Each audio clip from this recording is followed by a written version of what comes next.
Bonjour, aujourd'hui, nous nous retrouvons pour une deuxième vidéo. L'objectif de celle-ci sera de présenter les nouveaux outils disponibles dans l'espace abonné d'Avalor.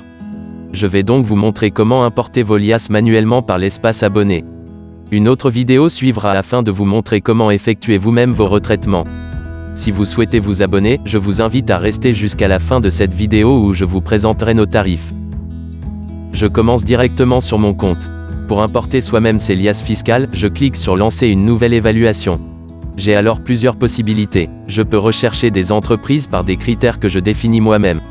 Je peux acheter et évaluer des entreprises dont je ne dispose pas des bilans ou comptes de résultats en achetant les liasses fiscales également.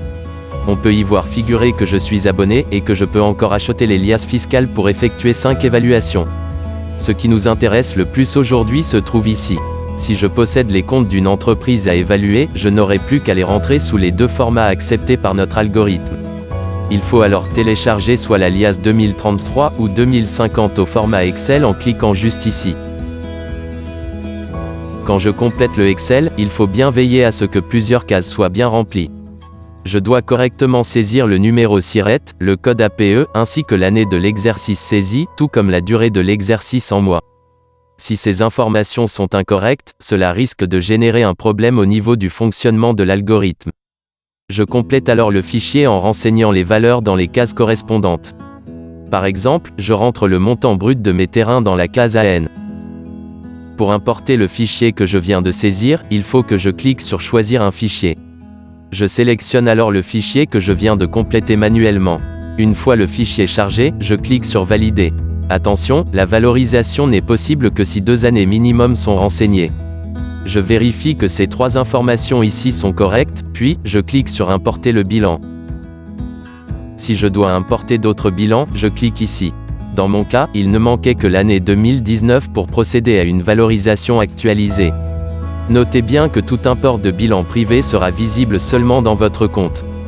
Les autres utilisateurs ne verront jamais les données que vous avez saisies. Je continue donc en cliquant sur Évaluer l'entreprise.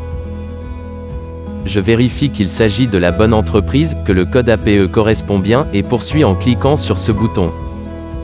Les comptes 2017 et 2018 étant publics, je n'avais pas à les saisir.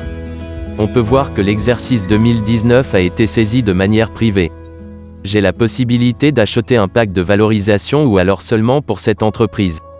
Dans mon compte, je peux encore acheter les liasses fiscales de 5 entreprises pour les évaluer. Je peux cliquer sur Voir l'évaluation. J'accède alors au rapport détaillé de valorisation avec toujours une évaluation de l'entreprise selon 5 méthodes.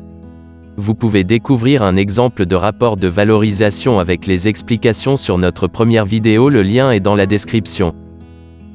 Pour finir, je vais vous présenter les tarifs de l'espace abonné. Le coût de l'abonnement est de 500 € hors taxe par an, soit moins cher que 2 évaluations. Au bout d'un an, vous devez donc le renouveler. Une fois abonné, vous avez plusieurs possibilités. Les évaluations faites à partir des liasses importées par vos soins au format Serfa sont gratuites.